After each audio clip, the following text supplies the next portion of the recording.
How to download and install an app on Android from Google Play Store. Hello everyone, welcome to this channel. I'm Emily and I'm here to help you out today. So without any delay, let's get started. So in order to download any app on Android, all you have to do is go to the Play Store application on your device. And as you tap on the application, you can just go and search for any of the application that you want to download. For example, if I want to download this app called Facebook Lite, I just have to go and search for it and tap on install button that's available beside the name. So you just have to wait until the app gets downloaded and installed on your device. So make sure that you have the stable Wi-Fi connection on your device. So as you can see, the app has already been installed and you can see the application on the app list over here as well.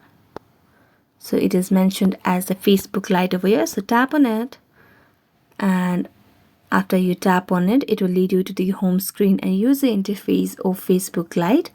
So just wait until it loads you.